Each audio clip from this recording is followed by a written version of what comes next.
ပဲမင်္ဂလာပါကျွန်တော်တို့ဒီ Oxford Phonics Level 1မှာပေါ့နော်ကျွန်တော်တို့သင်ရတဲ့ side words 29လုံးရှိတယ်သူက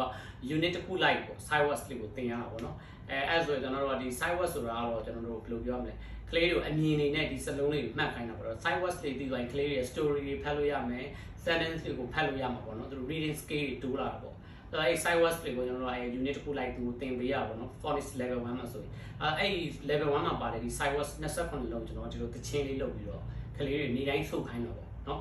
level 1စတင်တဲ့ချိန်တည်းနေတိုင်းစုပ်ခိုင်းတယ်ဆိုတော့သူတို့ကချင်းလေးဆိုရင်လည်းဒီစကလုံးလေးထောက်ပြီးတင်တော့သူတို့ကဒီ side words လေးနဲ့ရင်းနှီးသွားပေါ့တည်သွားပေါ့တလားလောက်နေသူတို့ဒီ side words လေးတော်များများသူတို့တည်သွားတယ်အဲ့တော့ကျွန်တော်တို့အဲ့ level 1မှာဆိုရင်တင်တော့မယ်ဆိုဒီ side words ကပြလေးကိုနေတိုင်းချင်းလေးစုပ်ခိုင်းပြီးတော့သူတို့ side words နဲ့ရင်းနှီးအောင်လုပ်ပေးတာပေါ့နော်ဒီကပြလေးကတော့ဒီ level 1မှာပါတယ် side words 28လုံးပေါအောင်ရေးထားတဲ့ဒီချင်းလေးဖြစ်တယ်ပေါ့နော်ဒီကတ်လေးကိုလိုချင်တယ်ဆို comment မှာကျွန်တော်တို့လိုချင်တာကိုပြောခဲ့လို့ရပါတယ်အဲ့ဆိုကျွန်တော်တို့ဒီ comment မှာကျွန်တော်တို့ဒီပုံလေးပို့ပြီးမှာပေါ့နော်အတန်းကြီးတဲ့နေရာလေးဆိုတော့ကျွန်တော်တို့ file ထုတ်ပြီးတော့လေကျွန်တော်တို့ဒါကိုထုတ်ပြီးတော့လေတင်လို့ရပါတယ် Hi hi hi I am big I am small and I see a cat I see this and I see that yes I like the sun He has a dog and I have my pen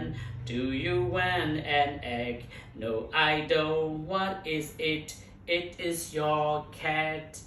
Hi, hi, hi, I am big, I am small and I see a cat. I see this and I see that, yes, I like the sun. He has a dog and I have my pen. Do you want an egg? No, I don't. What is it? It is your cat.